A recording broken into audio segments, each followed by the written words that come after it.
시청자 여러분 안녕하십니까? KBC 건강클리닉의 신철화입니다. 오늘 KBC 건강클리닉에서는 코골이와 수면호흡 장애에 대해서 자세하게 상담해 드리겠습니다. 내 얘기인데? 하신 분들 굉장히 많으시겠죠? 결코 남의 얘기가 아니실 겁니다. 깊은 밤에 탱크 소리로 단잠 자는 가족들에게 폐해를 얼마나 끼치십니까? 많은 분들이 포유동물은 코골이가 생리학적 현상이다 이렇게 알고 계시겠습니다마는 엄연한 큰 질병이라고 합니다. 우리 모두 잘 알고 제대로 숙면을 취해서 상쾌한 정신에너지 충전하면 좋겠습니다. 광주기독병원 이비인후과 전문의 박병철 과장님 자리해 주셨습니다. 과장님 반갑습니다. 네, 반갑습니다. 오늘 코골이, 수면호흡장애 네. 오늘 설명 좀 잘해 주셔야 되겠습니다. 네. 우리가 보통 이제 3분의 1 정도 잠을 잔다 그러지 네, 않겠습니까? 맞습니다. 숙면을 잘 취한다는 것이 정말 중요한 일일 것 네, 같은데 맞습니다. 네. 수면의 기능이라든지 수면에 대해서 먼저 알고 싶습니다. 네, 맞습니다. 우리가 잠을 잔다는 것은 단순하게 피로를 회복하는 기능 외에 말씀하신 것처럼 굉장히 많은 기능이 있습니다. 영상을 보면서 말씀을 드리도록 하겠습니다. 네네. 일단 그 수면의 기능은요, 우리가 이제 뇌의 발육을 담당하게 됩니다. 그리고 기억을 오랫동안 남게 하는 기능이 있습니다. 또한 그 정신적이나 육체적 우리가 피로를 회복하는 기능도 있습니다. 중요한 것은 또 중요한 호르몬들이 많이 분비되는데요. 네. 청소년들이라든지 소아들은 자면서 이게 성장 호르몬 분비가 되기 때문에 충분한 숙면을 취하는 게 성장 발육에 굉장히 중요합니다. 네. 그리고 또 면역 기능의 회복에도 담당하고요. 그 생존에 매우 중요한 그 일부 단백질의 합성과 분해를 담당하게 됩니다. 네. 그래서 우리가 잠을 충분히 못 잔다는 것은 단순히 문제가 되는 게 아니라 건강을 해친다는 말로 해석할 수 있겠습니다. 그러니까 세계보건기구에서는 잠을 자지 못하는 불면증이 암의 원인이 될 수 있다. 이런 맞습니다. 네. 제가 뒤에 또 말씀드릴 겁니다. 그렇게 되겠군요. 네. 그 정도. 그래서 어떤 분들은 이제 선잠을 잤다. 네. 또 늦게 잤더니 잠이 잘 오지 않는다. 네. 깊은 잠을 푹 자고 났더니 몸이 개운하다. 이런 말씀들 하지 않습니까? 네. 그러게 본다면은 잠의 단계라든지 네. 잠의 종류도 여러 가지가 있을 것 같은데 맞습니다. 소개 좀 해주십시오. 네. 그 화면을 보면서 말씀을 드리도록 하겠습니다. 일단 그 수면의 단계는 두 가지 단계로 나눌 수가 있습니다. 첫 번째 단계가 비렘 수면 단계인데요. 그 비렘 수면은 전체 수면의 약 75%에서 80%를 차지합니다. 네. 예, 비렘 수면도 세 개의 단계로 나눌 수 있거든요. 예, 1단계가 바로 이게 선잠, 우리가 옅은 잠이라고 부르죠. 그래서 주변에서 말을 하면 우리가 무슨 말인지 다 듣게 되고요. 쉽게 깨는 수면의 단계입니다. 네. 그리고 이제 비렘 수면의 2단계가 바로 진짜 이때부터가 잠입니다. 그래서 규칙적인 호흡이 나타나게 되고요. 그 3단계인 그 비렘 수면의 단계는 굉장히 깊은 잠입니다. 네. 그래서 뇌파를 보면 우리가 서파가 보인다고 해서 서파 수면이라고 부르기도 하고요. 에너지의 축적과 성장 호르몬 분비가 이때 나타나게 됩니다. 네.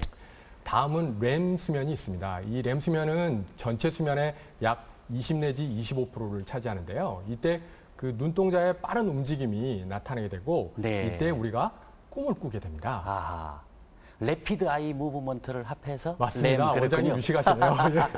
예, 그렇군요. 예. 저 때는 꿈을 꾸는. 네, 맞습니다. 예, 예. 저런 두 단계로 나눌 수 있다. 네네네. 그런 말씀 해주셨는데 좀 더 구체적으로 어떤 현상들이 네, 약간 빚어지는지 좀 말씀드리겠습니다. 알려주시면 좋겠습니다. 일단은 그 우리가 비렘 수면의 특징에 대해서 먼저 말씀을 드리도록 하겠습니다. 네. 우리가 이제 비렘 수면 때는 우리 몸에서 나타나는 반응이 있습니다. 먼저 비렘이라는 것은 렘이 아니다 그 말입니까? 네, 맞습니다. 예. 눈동자가 빠르게 나타나지 않다는 않는 말이죠. 단계. 예, 맞습니다. 아하. 그래서 이때는 우리 몸에서 혈압이라든지 심장 박동수가 감소가 되고요. 네. 호흡이 느리고 규칙적입니다. 아주 깊은 잠을 자기 때문이군요. 네, 맞습니다. 그리고 예. 이제 그 렘 수면에 비해서 우리가 정신 활동은 감소가 됩니다. 그리고 이제 체온 조절 및 보존에 관여하게 되는데요.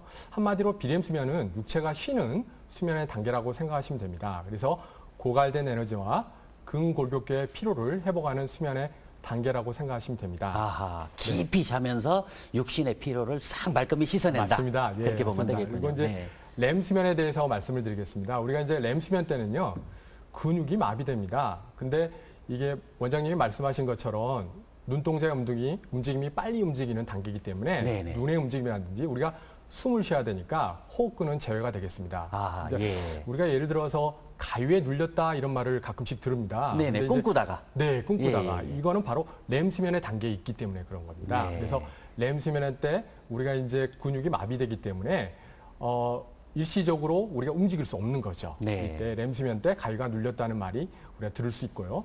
또 심장 박동과 호흡이 증가하고 불규칙적으로 나오게 됩니다. 남성들 같은 경우에는 발기가 나타나게 되고요. 비렘수면에 비해서 그 렘수면 때는 활발한 정신활동이 있어서 생생한 꿈을 꾸게 됩니다. 네. 가장 중요한 것은 렘수면은 정신활동의 어떤 피로를 회복하는 단계라고 생각하시면 되고요. 또 중요한 것은 낮에 경험한 것을 굉장히 오랫동안 기억하기 때문에 우리가 공부하는 학생들이나 수험생에게는 이 렘수면 단계에 들어가는 게 굉장히 중요합니다. 아하. 예. 그 외에 이제 뇌파 소견인데요. 네네. 이 뇌파는 이제 뒤에 말씀드릴 여러 가지 이제 수면 검사에서 이 뇌파를 보고 환자분께서 주무시는지 안 주무시는지, 네네. 또 비렘 수면에 있는지 렘 수면에 있는지, 아니면 비렘 수면과 렘 수면은 각각 구성하는 그 어느 정도 구성하는 단계가 있습니다. 그래서 네. 어느 정도 비중을 차지하고 있는지 저희가 뇌파를 보고 알 수가 있습니다. 네. 그러니까 원장님 설명을 듣고 보니까 잠은 좀 옅게 자면서 정신이 회복되는 렘수면 단계, 네. 깊게 자면서 육체가 회복되는 비렘수면 단계 이렇게 두 개로 우선 나눌 수 있다. 네네, 이런 맞습니다. 생각이 들어갑니다. 예. 근데 이제 뭐 어떤 말에 의하면은 뭐 나폴레옹 같은 경우는 좀 적게 잤고 아인슈타인은 10시간 잤다. 막 네네네. 이러지 않습니까? 그래서 네, 사람마다 약간 차이가 있는 것 같습니다. 예, 그래서 네. 어느 정도나 자는 것이 가장 좋은 것인지 수면의 패턴은 있는지 좀 알고 네. 싶습니다. 일단은 정상적인 수면의 패턴을 보시면요. 수면은 일단은 비렘 수면부터 시작을 하게 됩니다. 아, 깊은 잠부터 쭉 빠져드는군요. 아닙니다. 처음에는 옅은 잠부터, 왜냐하면 비렘 수면도 단계가 예. 있기 때문에 아하. 예, 깊은 잠은 바로 비렘 수면의 3단계에 들어가야지 네, 나타나게 됩니다. 그렇군요. 예, 근데 수면은 비렘 수면부터 시작을 하지만 비렘과 렘 수면이 90분 간격으로 약 4회 내지 6회가 반복되게 됩니다. 이걸 쉬운 말로 해석을 하면 잠자기 시작해서 90분이 지나야지만이 렘 수면에 들어갈 수 있다는 말로 해석할 수 있습니다. 아, 깊은 잠을 그러니까 예. 저희들이 생각할 때는 계속 자는 것 같지만은 깊이 빠져들었다가 다시 렘으로 왔다가 다시 득 빠졌다가 렘으로 오는 것이 네, 맞습니다. 5, 그거는 6번이 반복된다는군요. 네 번에서 6번 정도가 반복하게 됩니다. 아, 그렇군요. 그래서 나이에 따른 또 수면의 변화를 보시겠습니다. 일단 그 신생아 같은 경우에는 평균적으로 전체 수면 시간이 15시간에서 16시간을 자야 되고요. 비렘과 렘 수면의 그 비율이 50대 50 정도 됩니다. 근데 우리가 만 1세 돌쯤 되면은 전체 수면 시간은 12시간에서 13시간 자게 되고요. 네네. 비렘과 렘 수면의 비율은 7대 3 정도 됩니다. 근데 네. 이제 2살에서 3살 정도가 되면 우리가 이제 성인과 비슷하게 비렘과 렘 수면의 비율이 되거든요. 그래서 한 75대 25 정도 네. 이렇게 보이게 되고 성인이 되면 비렘과 렘 수면의 비율은 8대 2 정도 된다고 볼 수가 있습니다. 그리고 네. 이제 우리가 이런 얘기를 듣습니다. 그 나이가 들면 우리가 이제 초저녁잠이 많아지고 새벽잠이 줄어든다는 말을 듣죠. 네네. 그거는 말씀드린 것처럼 나이에 따라 우리는 수면의 패턴이 변하기 때문이라고 말씀드릴 수 있겠습니다. 네. 그리고 이제 우리가 잠을 얼마만큼 자야 되나 앞에도 말씀드렸지만 비렘 수면은 육체적 피로를 회복하는 단계이기 때문에 네. 만약 비렘 수면이 부족하게 되면 육체적이나 그런 것들이 굉장히 피곤하고 쉽게 지치게 됩니다. 그리고 이제 렘 수면이 부족하게 되면 굉장히 금방 흥분되고 신경질적인 반응이 생깁니다. 왜냐하면 정신적인 피로가 회복되지 않았기 때문이죠. 네. 그래서 우리가 그 일반적으로 코골이라든지 수면 무호흡 같은 수면 호흡 장애가 있으면 깊은 잠이나 렘 수면에 우리가 들어가지 못하므로 충분히 잤음에도 불구하고 항상 피곤하고 정신이 아하. 막지 않는 상태가 됩니다. 그렇군요. 네, 그래서 일반적인 성인의 잠에 필요한 시간은 보통 우리가 7시간에서 8시간 자는 게 좋습니다. 왜냐하면 앞에도 말씀드렸듯이 우리가 잠자기 시작해서 90분이 지나야지 렘 수면에 들어갈 수 있고 하룻밤 자는 동안에 4회에서 6회 정도의 렘 수면이 나타나기 때문에 네. 우리가 7시간에서 8시간 자는 게 좋습니다. 네. 네. 근데 이제 우리 고등학생들 보면은 원장님 설명 듣고 보니까 충분하게 잠을 자줘야 공부도 잘할 수 있을 것 네, 같습니다. 맞습니다. 기억도 잘 정리가 네, 되고. 맞습니다. 예. 근데 뭐 사당 오락 해가지고 잠을 너무 적게 자고 하는 것은 오히려 학습에도 지장이 있고 건강에도 맞습니다. 충분히 잠을 자고 깨어 있을 때 집중력 있게 맑은 공부하는 정신으로 네, 제대로. 맞습니다. 그게 아하. 더 도움이 됩니다. 원장님도 그렇게 공부하셨습니까? 네. 그래서 공부를 잘하셨군요. 네. 그래서 이제 오늘 주제가 코골이 아니겠습니까? 네네네. 근데 보통 저희들이 생각할 때도 저도 코를 좀 곱니다만 네네네. 이게 뭐 당연히 뭐 그럴 수 있겠지라고 생각하는데 네네. 알고 보면은 상당히 심각한 질병이라고 들었습니다. 네네네. 왜 코를 고게 되는지 거기서부터 알고 싶습니다. 네, 동영상을 보면서 말씀을 드리도록 하겠습니다. 코골이는 잠자는 동안 한마디로 숨구멍이 충분히 열려 있지 않다는 신호라고 생각하시면 됩니다. 네. 즉, 지금은 이제 하얗게 공기가 잘 들어갑니다. 네, 맞습니다. 그렇지만 좁아진 숨구멍으로 우리가 숨을 쉬기 위해서 노력하는 데서 나오는 소리입니다. 이렇게 좁아진 숨구멍이 있으니까 좁아졌군요. 네, 그러면서 입천장에 있는 목젖 근처에 근육이 떨리는 소리라고 생각하시면 됩니다. 특히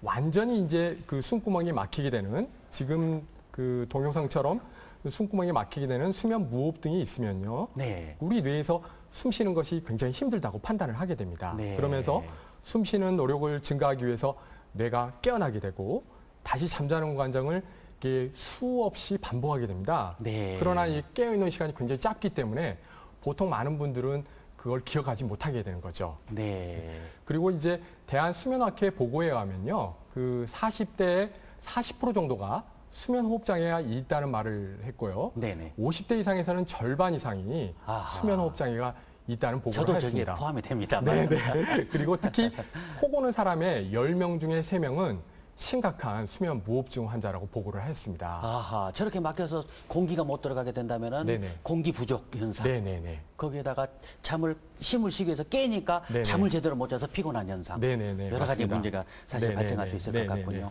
그렇다 본다면 이제 숨만 코골이만 좀 하면 그래도 괜찮은데 이렇게 옆에서 보실 때 저러다가 숨이 넘어갈 것 같다. 네네네. 이런 분들 있지 않습니까? 네네네. 수면 호흡 장애. 네네네. 왜 일어나는 것인지 좀 더 구체적으로 알고 싶습니다. 네. 수면호흡장애는 우리가 이제 자는 동안에 코나 입을 통해 공기 흐름이 깨어있을 때와 마찬가지로 굉장히 자유롭고 규칙적이어야 됩니다. 근데 이제 이런 정상적인 호흡의 패턴이 수면 중 방해를 받는 경우를 우리가 수면 호흡 장애라고 부를 수가 있습니다. 뭐 쉽게 말해서 예를 들어서 코골이가 있다거나 방금 전에 동영상에서 보여드렸듯이 숨길이 완전히 막혀서 무호흡이 생긴다거나 아니면 보통 숨 쉬는 거에 굉장히 줄어드는 조호흡이 있으면 그런 것들을 예로 들 수가 있겠습니다. 그 성인의 경우에 구체적 수치로 말씀드리자면 그 뒤에 자세히 말씀드릴 그 수면 다운화 검사라는 걸 하게 됩니다. 네. 이때 우리가 숨이 완전히 끊기는 무호흡과 조호흡의 숫자를 1시간당 횟수를 세게 됩니다. 그래서 그 횟수가 5회 이상으로 나타나게 되면 우리가 수면 호흡 장애가 있다고 말을 할 수가 있습니다. 네. 그래서 수면 호흡 장애를 분류를 하면요. 그 3가지로 분류를 할 수가 있는데요. 기도가 얼마나 열려 있느냐, 막혀 있느냐에 따라서 분류를 할 수가 있습니다. 네. 일단 기도가 동영상에서 보여드렸듯이 완전히 막히지는 않고 좁아져 있어서 입천장에 있는 근육이라든지 목젖 주변에 있는 근육이 떨리는 증상이 바로 코골이가 되겠습니다. 네. 우리가 단순 코골이라 부르죠. 그리고 완전히 막혀가지고 우리가 숨을 멈추게 되는 것을 무호흡, 또 보통 숨 쉬는 거에 50% 이상이 줄어드는 것을 조호흡. 그래서 이거를 수면 무호흡증이라고 부르게 되고요. 그 외에 우리가 이제 보통 1시간당 무호흡과 조호흡의 숫자를 세서 5회 미만으로 정상으로 나오지만 상기도의 저항이 굉장히 증가되어 있는 경우를 상기도 저항 증후군 이렇게 부르게 됩니다. 네. 이런 환자들은 비만한 환자보다는 굉장히 슬렌더한 환자라든지 아니면 젊은 여성에서 많이 나타나게 됩니다. 그렇군요. 네. 근데 이제 보통 중요한 것이 저도 그런 생각을 했거든요. 뭐 코골이란 것은 당연히 누구나 있을 수 있는 것이고 뭐 호흡 장애 이런 것은 본인이 좀 모를 수도 있기 때문에 뭐 포유동물에게 있어서 습관이다. 그렇게 해서 뭐 그냥 넘어가는 경우가 대부분인 것 같은데 이것이 꼭 치료해야 될 질환이라고 하니까요. 그런 당위성이라든지 좀 알고 싶습니다. 굉장히 좋은 질문하셨습니다. 왜냐하면 수면호흡 장애는 단순히 사회생활에 지장이 주기 때문에 우리가 치료해야 될 병은 아닙니다. 여기 있는 그 영상처럼요. 수면 중 그 호흡 장애의 지속은 우리가 수면 시 혈중 산소 농도를 낮추는 원인으로 작용하게 돼서 심장 박동수라든지 혈압에 영향을 주게 됩니다. 특히 심장 질환이나 폐 질환을 악화시켜서 고혈압의 위험도는 3배, 그리고 뇌졸중이라든지 심장병의 위험도는 약 8%를 증가시킨다는 보고들이 있습니다. 그래서 영상처럼 우리가 수면 무호흡증이 생기게 되면 심장이라든지 어떤 뇌졸중을 일으킬 수 있는 굉장히 2차적 합병증을 일으킬 수 있는 거죠. 그다음에 이 영상은 그 만성 성인병에 있는 사람들의 그 수면 호흡장애 비율을 나타낸 사진입니다. 간단하게 말씀드려서 우리가 2차성 고혈압이 있거나 비만한 사람들은 약 80% 정도가 수면 호흡장애를 동반하고 있습니다. 네. 그 외에 당뇨가 있는 사람들도 거의 60%에 가깝게 수면 호흡장애를 우리가 동반하고 있습니다. 이렇게 수면 호흡장애는 단순하게 우리가 피곤하다거나 일상생활인데 지장이 있는 것뿐만 아니라 고혈압이라든지 네네. 아니면 심장질환, 당뇨병, 뇌졸중 여러 가지 2차적 합병증을 일으킬 수 있으므로 반드시 치료를 해야 됩니다. 이거는 그 2002년도에 그 왼쪽의 그림을 보시면요. 유럽에서 환자 444명을 상대로 우리가 10년간 생존율을 조사한 연구입니다. 이때 보면 수면호흡장애를 치료를 받지 않으면 10년 생존율이 굉장히 떨어진다는 보고를 하였습니다. 네. 여기는 나와 있지 않지만 그 외에도 2011년도에 그 캘리포니아 의대에서 300명의 60대 노인을 그 연구를 했는데요. 네네. 수면 무호흡증이 인지장애의 위험도가 72%, 또 치매의 위험성은 2배나 높게 나왔습니다. 아. 그 외에도 원장님이 말씀하신 것처럼 그 미국 위스콘신 대학에서 연구를 했는데요. 굉장히 오랫동안 22년간 추적 관찰을 했습니다. 그랬는데 수면호흡장애가 있는 사람들이 그렇지 않는 사람에 비해서 암 발생률이 5배나 높았습니다. 네. 오른쪽에 있는 그림처럼 우리가 코골이나 수면무호흡증이나 이런 수면호흡장애는 단순히 빙산의 일각일 뿐입니다. 그 외에 우리가 고혈압이라든지 심장질환, 당뇨, 뇌졸중, 여러 가지 2차 질환 네네. 이런 것을 일으킬 수 있으므로 반드시 치료할 병이라고 우리가 인식을 해야겠습니다. 그렇게 되겠군요. 네. 그러니까 이제 그 졸림 증상이라든지 단순한 그런 것이 문제가 아니고 네. 뇌졸중이라든지 심혈관계 질환까지 네, 맞습니다. 일으킬 수 있다는 것이죠. 네네. 그런데 이제 다른 것들은 좀 이해가 됩니다만 그러면 당뇨가 있는 사람이 코를 많이 골게 된다는 것입니까? 아니면 코를 골기 때문에 당뇨나 고혈압이 발생할 수 있다는 것입니까? 수면호흡장애가 있으니까 당뇨의 발생률이 높아지는 거죠. 아하, 그 연결고리가 좀 이해가 있습니다. 뒤에 말씀을 드리도록 하겠습니다. 그렇게 되겠군요. 예, 예. 예. 그러니까 지속이 되면은 합병증이 많이 발생할 수 있다. 네, 맞습니다. 그렇게 되겠군요. 예, 예. 네. 이 시청자 궁금하신 질문이 있습니다. 네. 37세 남성이신데요. 낮에는 숨을 잘 쉬고 있는데 왜 밤에만 기도가 막히는지 궁금합니다. 질문 주셨습니다. 네, 여러 가지 이유가 있습니다.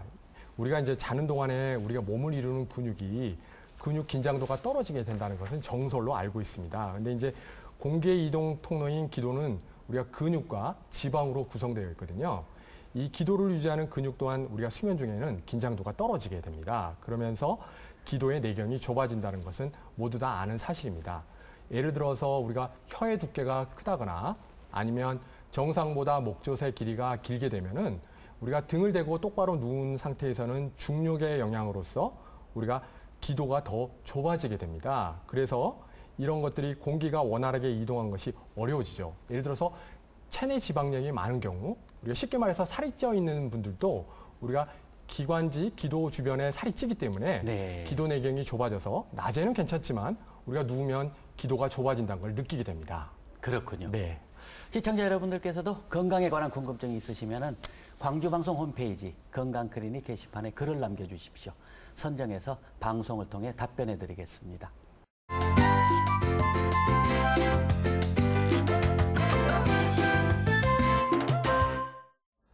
코골이와 수면호흡장애를 주제로 광주기독병원 이비인후과 전문의 박병철 과장님을 모시고 상담해 드리고 있습니다.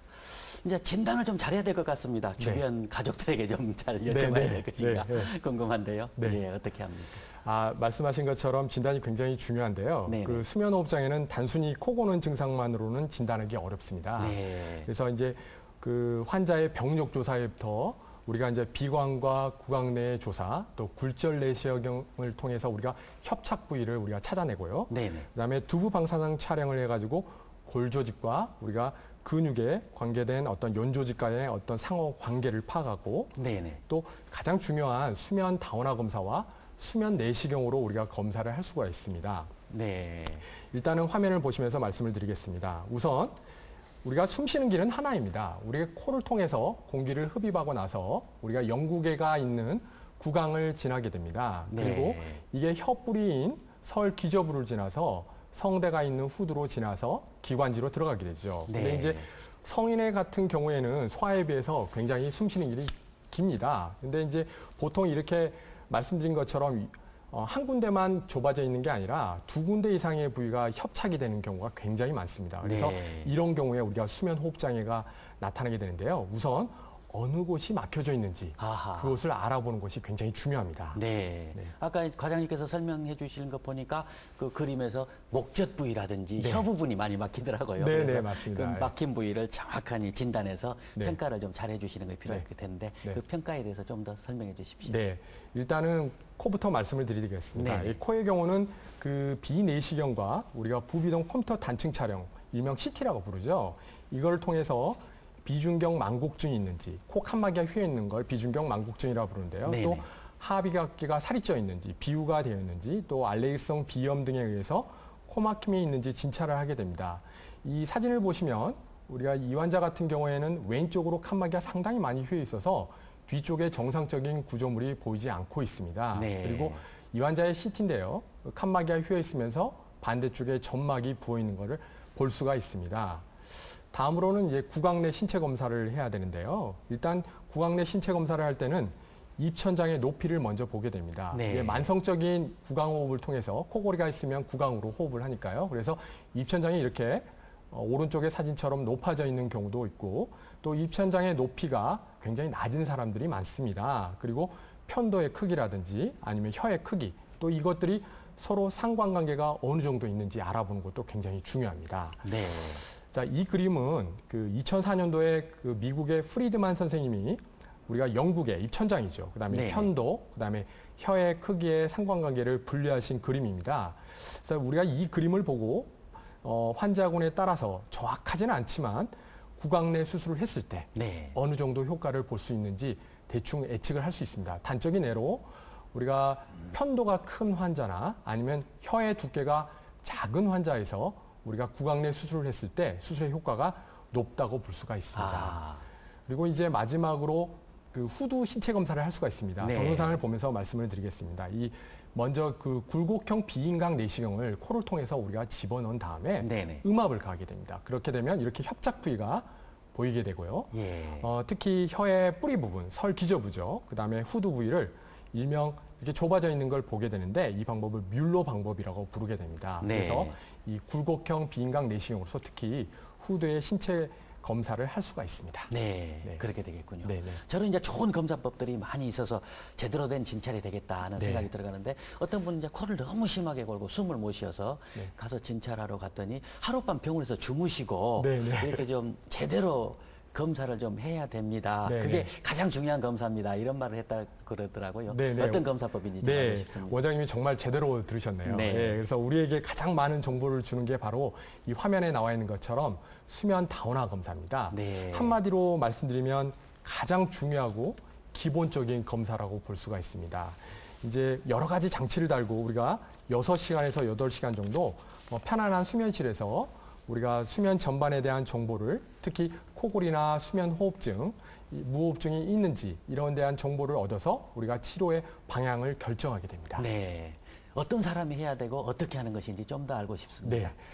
일단은 수면 다운화 검사의 검사 대상자는 코골이나 수면 무호흡증이 있다는 말을 들었을 경우에는 반드시 해야 됩니다. 네. 또 낮에 굉장히 주간 졸음이 오시는 분들, 왜냐하면 이런 분들은 숙면을 못 취하고 우리가 렘 수면에 못 들어가기 때문에 그러거든요. 예. 그래서 이런 분들은 검사를 받으셔야죠. 교통사고도 가장 치명적인 것이 졸음운전이라고 맞습니다. 예, 하루 그런 분들은 다운화 저녁에 잠을 검사를 못 자서 그런 거죠? 네, 맞습니다. 낮에 졸림 증상. 네, 맞습니다. 예, 예. 그 외에도 아침에 일어나면 입안이 건조한 분들, 우리가 구강 건조증이라고 부르죠. 입을 벌리고 자기 때문에 그렇게 나타나는 증상이 있으면 수면 다운화 검사를 하셔야 되고요.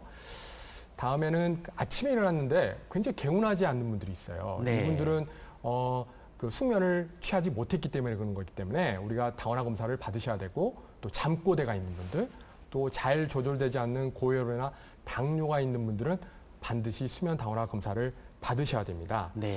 우리가 이제 수면 다운화 검사에는 두 가지 종류가 있습니다. 저희 병원에서 다운화 검사하는 모습인데요. 네. 일단은 그 20개의 센서를 부착하고 검사하는 표준형이 있고요. 그다음에 우리가 수면 무호흡과 산소 포화도만을 체크하는 우리가 간이형이 있습니다. 근데 이제 표준형 같은 경우에는 여러 가지 센서를 가지고 이제 우리가 검사를 하기 때문에 예를 들어서 뇌파라든지 안구 운동, 또 네네. 턱의 움직임, 또 무호흡이나 조흡, 또 코골이 같은 거, 아니면 가슴과 복부 운동 이런 것을 체크하고요. 심전도나 심장 박동수, 호흡수, 산소 포화도, 다리의 움직임까지 정말 많은 검사를 하게 됩니다. 그래서 네. 환자의 그 수면 중의 문제점과 또 상호 연관성, 그다음에 심각한 정보를 얻어서 네. 치료의 방향을 결정하게 됩니다. 이게 여담이지만요. 네네. 이게 사실 환자가 수술을 받을 경우에 수면 다원화 검사를 받지 않으시면 의료보험 적용을 수술이 받을 수가 없습니다. 네.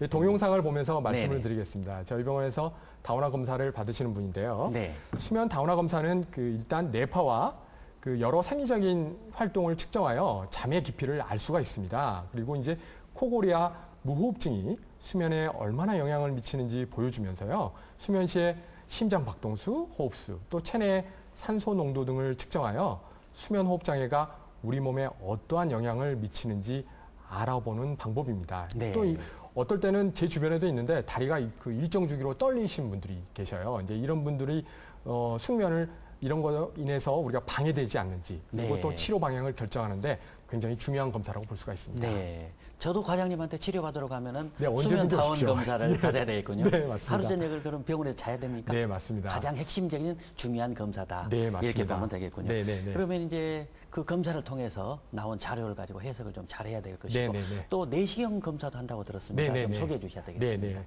일단은 그 수면 다원화 검사 기록지입니다.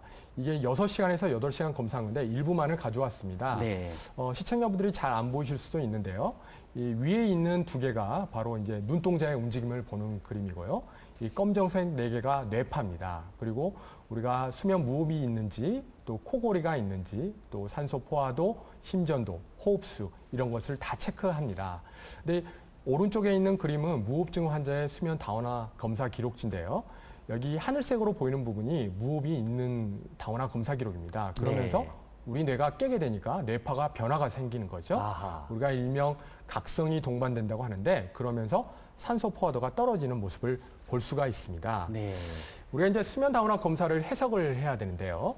앞전에도 말씀드렸듯이 우리가 무호흡과 저호흡의 숫자를 1시간당 횟수를 세게 됩니다. 네. 그래서 정상인 경우에는 1시간당 5회 미만인 경우를 우리가 정상이라고 부르고요. 네네. 경도인 경우는 우리가 1시간당 5회에서 15회, 또 중등도인 경우는 1시간당 15에서 30회가 나오면 중등도의 수면 호흡 장애가 있다. 네. 또 30회 이상이 나면 아하. 중증의 수면 호흡 장애가 있다고 말씀을 드릴 수가 있습니다. 저 때마다 사실은 또 숨을 쉬기 위해서 잠을 깨는 거죠? 맞습니다. 네. 예. 그래서 반드시 치료를 해야 되죠. 네.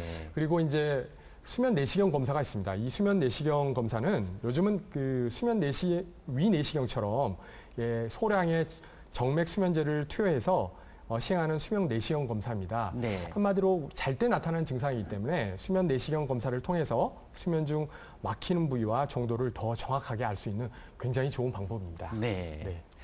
그래서 이제 그동안 코는 골았는데 좀 방치했던 분들이 과장님 설명을 듣고, 이건 정말 좀 치료를 좀 해봐야 네. 되겠다. 이런 생각 가지실 분 많으실 네. 것 같아요. 내 네. 얘기다. 네. 그러실 것 같은데, 네. 제대로 좀 치료할 수 있는 방법이 어떤 것들인지 알고 싶습니다. 일단은 그 뒤에도 이제 말씀을 드리겠지만, 이 코골이와 수면 호흡 장애는 크게 4가지로 나눌 수 있습니다. 네. 이 치료에서 첫 번째로 생활 습관의 개선을 하셔야 되고요. 그다음에 수술을 하실 수가 있습니다. 또한 그 뒤에 말씀드릴 양압기를 착용하고 주무시는 방법이 있고요. 또 흔치는 않지만 구강내 장치를 하고 자는 방법이 있습니다. 근데 이제 우리가 치료의 성공률을 높이기 위해서는 몇 가지 생각해야 할 게 있는데요. 네. 먼저 치료의 성공률을 높이기 위해서는 앞에도 말씀드렸듯이 막히는 부위를 정확하게 검사를 해야 되고요. 네. 또 수면 다원화 검사를 통해서 정확하게 환자가 치료 방향이 어떤 쪽으로 가야 되는지 분석하는 게 중요합니다. 그리고 만약 환자가 수술을 하는 경우에는 막히는 부위를 모두 넓혀주는 우리가 아하. 멀티레벨 수술, 또 다단계 네. 수술이라고 부르게 되는데요. 그런 수술을 반드시 해야 되고, 또한 그 앞서 보여드렸던 사진처럼 환자의 상태에 따라 생활 습관 개선, 그다음에 수술, 또 구강내 장치, 양압 호흡기 등의 치료를 병용해서 치료를 할 수가 있습니다. 네. 네. 치료 중에서 이제 맨 먼저 생활 습관 개선 말씀해 네네. 주셨거든요. 네네. 거기도 좀 더 구체적으로 말씀해 주시고 수술도 아울러 설명해 주시면 네, 고맙겠습니다. 그렇게 하겠습니다. 일단 그 생활 습관의 개선이 굉장히 중요한데 먼저 체중을 빼셔야 됩니다. 아하. 그 일부 예. 보고에 의하면 사실 10% 우리가 체중이 늘 때마다 그 우리가 수면 무호흡증의 악화가 30% 이상 악화된다는 예. 말이 있고 10% 감량할 때마다 수면 무호흡이 26% 감소된다는 말이 있습니다. 그래서 체중 조절이 먼저 아하. 가장 중요하고요. 그러니까 살이 찌면은 목에도 살이 많이 찐다. 맞습니다. 예, 원장님. 그래서 안을 좁게 만들어 버려요. 네, 맞습니다. 예. 그래서 체중 조절이 중요하고 네네. 또 우리가 근긴장도가 떨어지기 때문에 우리가 코골이라든지 무호흡이 생기는 거기 때문에 규칙적인 운동으로서 근긴장도를 올려주는 게 굉장히 중요합니다. 네. 또 어떤 분들은 옆으로 자면 무호흡이나 코골이가 없어진 분들이 계십니다. 그래서 옆으로 누워서 자는 방법도 굉장히 좋은 방법인데요. 시중에는 이 옆으로 자게 하는